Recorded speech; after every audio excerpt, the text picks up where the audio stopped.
ലോക്സഭാ തെരഞ്ഞെടുപ്പ് ഫലം വരാൻ ഇനി 2 നാളുകൾ മാത്രമാണ് ബാക്കിയുള്ളത്. ജൂൺ 4-ന് പുറത്തുവരാൻ പോകുന്ന അന്തിമ ഫലത്തിന്റെ ഏകദേശ രൂപം ഇന്ന് പുറത്തുവരുന്ന എക്സിറ്റ് പോൾ ഫലങ്ങളിൽ നിന്നും വ്യക്തമാകും. എക്സിറ്റ് പോൾ ഫലങ്ങളെ വലിയ ആകാംക്ഷയോടെയാണ് BJP കാണുന്നത്. എന്നാൽ തോൽവി ഉറപ്പിച്ച കോൺഗ്രസ് ആകട്ടെ എക്സിറ്റ് പോൾ ഫലത്തെ പോലും ഭയക്കുന്നു എന്ന് വേണം കരുതാൻ. എക്സിറ്റ് പോൾ ചർച്ചകളിൽ നിന്നും മറ്റ് സംവാദങ്ങളിൽ നിന്നും വിട്ടുനിൽക്കാനാണ് കോൺഗ്രസിന്റെ തീരുമാനം. മണിക്കൂറുകൾക്ക് മുൻപേ തന്നെ ചർച്ചകൾ ബഹിഷ്കരിക്കുന്നതായുള്ള പ്രഖ്യാപനം കോൺഗ്രസിന്റെ മുതിർന്ന നേതാക്കളിൽ ഒരാളായ പവൻ ഖേര നടത്തിക്കഴിഞ്ഞു. മാധ്യമങ്ങൾ TRP റേറ്റിംഗ് കൂട്ടാൻ വേണ്ടിയാണ് ഇത്തരം ചർച്ചകൾ നടത്തുന്നത് എന്ന് പറയുന്ന കോൺഗ്രസ് അന്തിമ ഫലം വരുന്ന ജൂൺ 4-ന് കാണാമെന്നും വെല്ലുവിളിക്കുന്നു.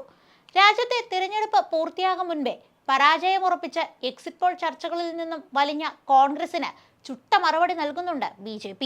തിരഞ്ഞെടുപ്പിൽ മുഴുവൻ സീറ്റുകളും സ്വന്തമാക്കുമെന്ന് പറഞ്ഞ കോൺഗ്രസിന് നിലവിലെ സാഹചര്യം എന്തെന്ന് നന്നായി അറിയാമെന്ന് കേന്ദ്ര ആഭ്യന്തരമന്ത്രി അമിത്ഷാ പറയുന്നു. കോൺഗ്രസിന് തോൽവി മാത്രമാകും എക്സിറ്റ് പോളുകൾ പ്രവചിക്കുക. അതിനാലാണ് ബഹിഷ്കരിക്കുമെന്ന ആഹ്വാനം. ഇതിനു മുൻപും എക്സിറ്റ് പോളുകൾ നടന്നിട്ടുണ്ട്.